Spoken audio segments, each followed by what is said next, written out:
Hello and welcome back to Rage Gaming and more Borderlands 4 talk. In a matter of days, the game's going to launch, but the familiar question of who are you going to play is still right there. So today I'm going to highlight the main details of each Vault Hunter to help you make that choice, but this now comes from the perspective of someone who's actually played them. We've been lucky enough to play the game a little early, and while we can show you some specific slices of gameplay for each, like we're going to show when we're using each of the three main skills, we do have to be very careful and limited with what we do talk about and show from that. But at least I'm going to have a good suggestion for each in your opening days based on that experience, so let's get into it. Here's some key aspects of each Vault Hunter that you're going to want to consider before you even pick any of them. Each one comes with three main skills that they call action skills. These you choose and then you activate one to use properly in combat. Under that is a unique skill tree tied to each action skill, but you absolutely can dip into other skill trees for different passive perks where they're relevant. Inside of each skill tree are 5 augment options. You can pick one, and these change your passive nature of the main skill, how and why you use it. Then down near the bottom, you've got your 3 capstone options, only available after even more investment into the tree. Those compared to augments will directly alter the function of the skill, adding completely new abilities and aspects to it. Like for Rafa, you can now whirlwind slice at the end of his arc knives with the right capstone unlocked, or changing his shoulder mounted guns to rocket launchers or shotguns, that kind of thing. But since you can only have one capstone and one augment active from all these options, there's a lot of choice to consider. Outside of that, each Vault Hunter has their own unique trait, which cannot be changed. It is a impactful passive that largely plays into the gameplay. Through your skill tree setup, you might engage with it more or less. An example of that will be Entanglement, Harlowe's trait, which basically means those affected by our skills are debuffed with Entangle. All targets currently entangled take shared damage from her gun and skills, so you're able to deal extremely effective AoE to your entangled targets. But now we understand that, let's cover each Vault Hunter, starting with Rafa, the one I've played the most. Rafa is an exo-soldier that basically deserted the army that gave him the body he has. The problem was that it was raised in microgravity, so his bone density, his muscles, he can't really survive outside of that unless he has something drastic done to his body, like altering it with an exosuit.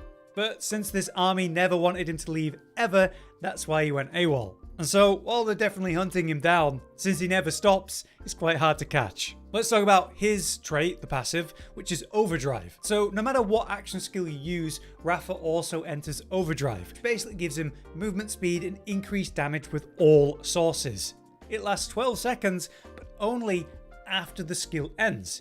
So if you activate your action skill and then you're in it for ages, Overdrive's going the whole time. And then when you finally exit your action skill, you get 12 more seconds of Overdrive. So it's a very impactful DPS increasing skill. Let's talk about each of his action skills and what that looks like. First up, we have the Lance. It's an offhand arm cannon that, while decreasing Rafa's gun handling, does give you this super strong piercing shock blast, which you can fire multiple times or hold to charge for an even more potent, larger and faster land shot. Through the skill tree, you're able to greatly manipulate this, getting extra charges and other big bonuses to this piercing shot. And it will be a fantastic way to clear through shields since it is shock damage. Next, you have the Peacebreaker cannons. Simply press the button and pull out these 2 shoulder-mounted cannons, which fire at all the enemies in front of you, dealing great kinetic gun damage and working great for AoE or honing in on a single target. But in my experience, this is an unbelievable skill for the purpose of single target or AoE, depending on the situation you're in. And like I mentioned with the capstone, some of the fun stuff you can do with this is turn those cannons into shotguns or rocket launchers or 2 beams dealing different elemental damage. Lastly, you have the arc knives, which is the melee build of the game, or at least one of them. This turns him into a hyper mobile melee fighter while it's up. You get a new attack combo with the arc knives, which has you drag yourself forward with a lot of momentum. But if you right click or use the alt fire, you can do this big dash attack for a shock melee attack. All of the attacks is dealing great shock in general, which can be quite modified with the skill tree of course. By attacking, you generate marks on targets, which when you exit the mode will pop, dealing damage. Through the skill tree, you can greatly change what happens with those marks, what benefits you get, and lean into an in and out playstyle where you go in, apply the marks and pop them and get out, or do away with marks in a way and stick in the melee form as long as possible depending on your augments. So, a ton of potential there. My basic advice for you guys though is actually to open with the Peacekeeper cannons. They're simply so good at providing a mix of AoE and single target that when you're facing an elite, you're going to do work to it, or when you're facing packs of enemies, which you do a lot, it's going to be incredibly impactful at finishing them off. And with the early right side passives in that tree helping you generate a lot of shield in general, this is going to have a major impact on your survivability. So if you're thinking about playing on hard, it's going to be a great pick. Next up then, we have Harlowe The Gravitar. Harlowe's basic story concept is that she's just a former Maliwan combat scientist, and so she loves understanding the world and how everything works, and she creates insane inventions that on a battlefield are extremely impactful. The main thing about her character though is that despite the horrors that she's experiencing, despite the crazy things she's doing to people, she's just very positive and chill about all of it. She's got a very sunny disposition. Her main trait then, her main passive, is Entanglement, which I explained a moment ago. Basically, whenever she uses her action skill, whatever she's using for that, on enemies, they all become entangled. Entangled enemies share a portion of gun damage and skill damage with all other entangled enemies. So by spreading out your entangled effect, you're able to effectively share the damage across all of them. And it's great you can do this with gun damage or skill damage, whichever it is. So let's speak about those skills. First up we have Chroma Accelerator, which is basically throwing a goddamn nuke. It's an unstable energy pocket that deals cryo damage to every enemy it passes near. You can also activate it again to make it explode on demand, and this deals massive radiation damage in particular. So yeah, you can throw this nuke at a specific target like a boss or an elite and absolutely destroy them, or you can carefully position it to throw it through many enemies, applying lots of entanglement and then spreading damage to all of them through shooting them and that kind of thing. A very iconic skill though would be her next one, 0 Point, which basically has you pick someone and put them in a bubble. This is stasis. And so you can bully someone that's currently stasis with them not able to do anything to you. But you can also re-trigger the effect by aiming and throwing the stasis person at others, making them a kind of blunt object. Be aware that enemies immune to CC will not be 0 pointable, so they'll just take a burst of damage instead. But through the skill tree, you can greatly alter how this works, turning it into a ridiculous blunt object to hit with, spreading a ton of these bubbles through as many targets as possible quickly. It's an incredible control skill tree. Lastly, we have Flux Generator, which is basically a big bubble that provides you and allies lots of benefits, like massive overshield for survivability. But in itself, it deals cryo damage over time to those inside of it and entangles them too, and will be an incredibly effective way to spread entanglement and maximize that concept. You can also reposition it by activating it again, and through augments and capstones, you can greatly affect what it does, like making the initial drop one really potent element status, and then the next drop like a radiation follow-up, or through capstones you could change it from a bubble to a halo that spawns in around you and the team, giving really potent buffs. So another one that's got a lot of utility to it. My advice for you guys in the opening of the game will probably be the Chroma Accelerator, which is basically the nuke bomb you throw. Again, it's ultra good in single target and AoE, whatever use you need, so I think it's going to be great in a universal amount of situations. Having said that, the Shield Generator or Flux Generator will be great for early survivability as an alternative option. Alright, next up let's talk about Vex, which is basically the Siren type of Borderlands 4. She's your magical caster, very comparable to the idea of a warlock with summoning abilities. She's using her phase energy for direct combat, but she also uses it to strengthen herself, or to create, which is how she's summoning these kind of spectral allies, or involves her permanent beast companion if you go that route. Her backstory though is, like most Vault Hunters, pretty rough, but became pretty complicated when she learned of her siren powers. She was pretty outwardly sarcastic and cynical, but she's actually an empathetic person. So despite being quite pessimistic, she does try to help others, and is more than willing to hurt others if they're in the way of that. Her unique passive though is of course Phase Covenant. Thanks to this passive then, she's simply attuned to the element type of her current gun, converting all action skill and melee damage into that type. So let's say you're holding a cryo gun at the time. Her action skill and melee will apply cryo, and that also changes the colour of them, which is cool. This should encourage a variety of element weapons to maximize this effect and maximize the target's element weakness. On that note, Maliwan weapons that allow you to swap your element on demand in many cases should be fantastic for this character if you're going to lean into that concept. Let's talk about her action skills, starting with Dead Ringer.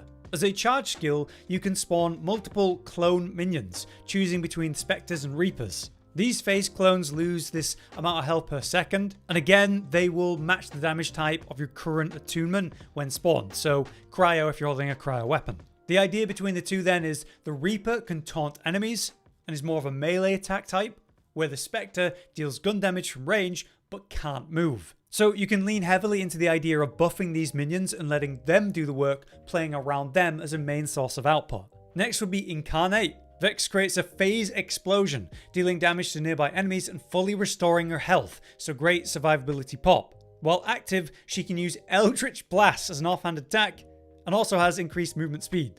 You can also reduce the cooldown on Eldritch Blast while you're in Incarnate by shooting enemies with guns. And if you need to, you can end it early to get some of the cooldown back. Lastly, you have the phase Phamiliar. This is her main permanent minion, a beastly companion.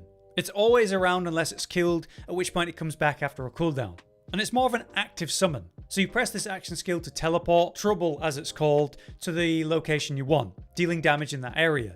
Then it becomes tagged as a badass, fully restoring health and gaining increased damage for its duration. So this is much more active control of a Phamiliar while you're fighting compared to Dead Ringer, which is sort of dumping these spectral summons in ideal locations and making sure they're maximizing their DPS. So very different styles of summoning for sure. For opening the game then, we advise one of the two summoning action skills, whether that's Dead Ringer or Phase Phamiliar, whichever you prefer. The fact that you're going to be generating new targets for enemies means you're taking the pressure off yourself massively. In the case of Dead Ringer, then say the Reapers that literally taunt enemies, that's a prime example. And will be quite forgiving because there's a lot less control you need to do with Dead Ringer.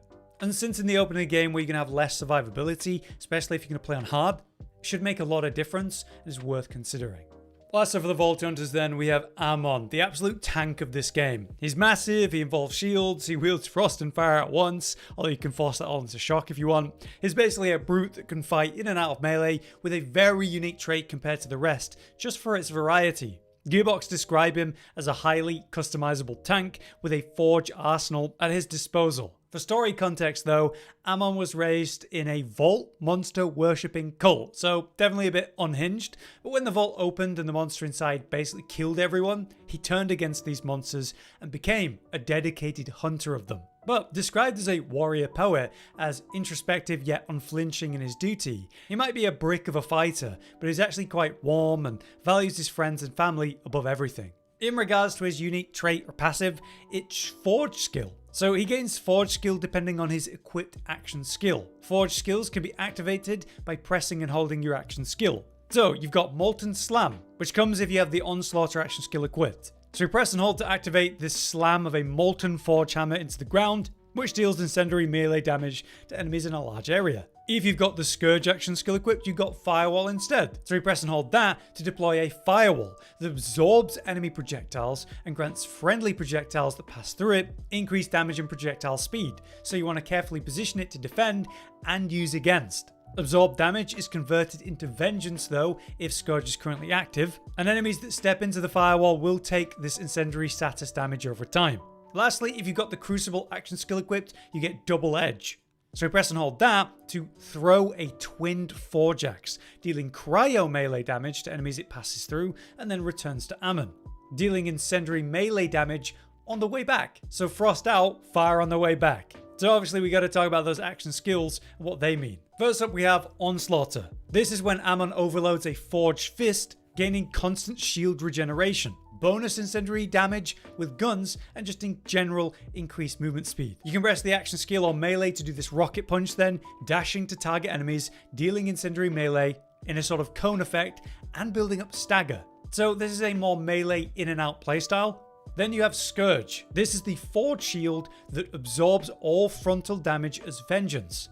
And whenever the Vengeance meter is filled, Forge shield provides damage reduction instead. You can also activate it again to launch a Forge wave, which is cryo ordinance damage, which also consumes your Vengeance meter to increase its damage a bit. So there's your tank option, but again, more of an offensive up in your face style. Lastly, you have Crucible, which is a charge skill with 3 charges to start with. So he readies his Forge axes and throws them and picks them up off the ground to refund the cooldown. So you can throw Flame axes, dealing incendiary melee damage, or Frost axes, dealing cryo melee damage. Enemies damaged by forge axes are primed for a duration though, and will detonate when they die or in fact damaged by a forge skill, dealing damage to nearby enemies. So phenomenal for setting up and popping lots of targets at once. And with its great element options, you can maximize that output based on what the enemy's weak to. From our experience then, Amon's melee skill is unbelievably good, and he's just in general very survivable and mobile with that. So Onslaught is going to be a great opening pick for offensive gameplay that gives you survivability at the same time. However, Scourge with the big shield makes you ultra tanky and reliable, which could be great if you're having survivability problems in the opening of the game, especially if you open on hard. But yeah, that's our 4 Vault Hunters and their main concepts, and any advice I could give on top thanks to our time with the game. As I've said, we could only show you some small snippets of the gameplay, but hopefully that gives you an idea of how it actually looks and functions compared to, say, edited trailers. We'll be back with full-on guides and all the good details and advice when we're safely able to beyond the current restrictions. So until then, I've been Harlowe, you've been you, and thanks for watching.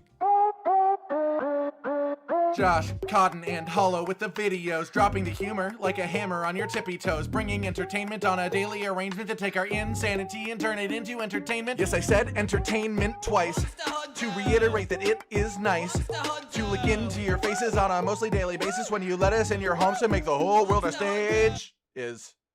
Goodbye.